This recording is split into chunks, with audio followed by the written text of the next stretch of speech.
चला मंडळी, आज आपण मस्तपैकी चीज मॅगी करणार आहे आणि ते घरच्या घरी कशी छानपैकी बनवता येईल ते आपण बघणार आहे। ही रेसिपी आहे ते मुलंही घरच्या घरी बनवू शकतील।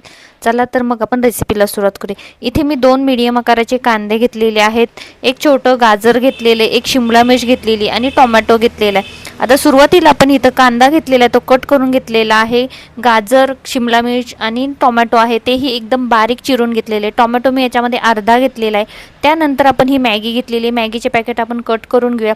या मॅगीमध्ये 2 मसाले असतात, त्यामुळे मॅगी बनायला अतिशय टेस्टी अशी बनते आणि आपल्याला वरून कोणताही मसाला घालायची गरज लागत नाही। इथे मी कढई घेतली, 3 पळी छोट्या पळीने तेल घालून घेतलं। त्यानंतर त्याच्यामध्ये कट केलेली सर्व भाजी घालून घेतली, चांगली परतून घ्यायची। लगेच 2 मिनिटात ही भाजी परतून निघते। त्यानंतर भाजी परतत आली की त्यावरती आता आपण जे टोमॅटो वगैरे घेतला होता शिल्लक राहिलेला, तो टोमॅटो त्याच्यावरती घालून घेतला आणि परत 1 मिनिट आहे ते परतून घेतलेले। आता इथं चांगली भाजी परतलेली आहे। आता याच्यामध्ये आपण गरम पाणी घालून घ्यायचे किंवा तुम्ही थंड पाणी घातलं तरीही चालू शकतं। इथे मी 2 कप पाणी इथं घालून घेतलेलं आहे आणि थोडंसं वरती किंचित घातलेलं आहे।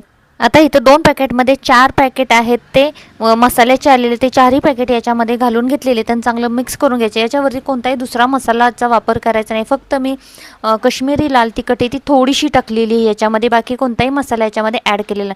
चांगली उकळी काढायची आणि भाज्या त्या चांगल्या उकळल्यानंतर त्याच्यामध्ये जी मॅगी आपण क्रश करून घेतली होती ती घालून घ्यायची आणि 5 मिनिटं मॅगी शिजवून घ्यायची। भाज्याही चांगल्या वाफवल्यात की पटकन शिजल्या जातात। आता याच्यामध्ये पाणी सुरुवातीला मी 2 कप घातलेले, तुम्हाला आवश्यकता वाटली तर नंतर याच्यामध्ये गरम केलेलं पाणी थोडंसं ॲड करू शकता, कारण की ज्यावेळेस मॅगी आहे ती जास्त कुक पण करायची नाही आणि थोडी कच्ची पण ठेवायची नाही, व्यवस्थित मॅगी शिजली पाहिजे अशा पद्धतीने मॅगी शिजवून घ्यायची। याच्यामध्ये मी थोडंसं पाणी वरून गरम करून घालून घेतलेलं आहे आणि आता परत एकदा 1 ते 1.5 मिनिटं हे मी वाफवून घेणार आहे।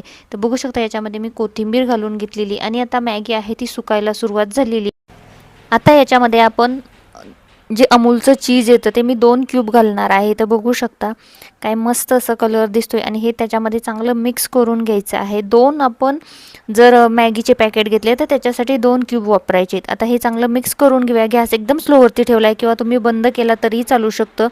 आता इथं थोडंसं ना पाणी ठेवायचं आहे मॅगीमध्ये, असं म्हणजे व्यवस्थित मॅगी बनली जाते आणि जास्त ड्राय बनत नाहीत। चला तर मग आता आपली मॅगी तयार झालेली, बघूनच तोंडाला अगदी पाणी सुटलेलं आहे।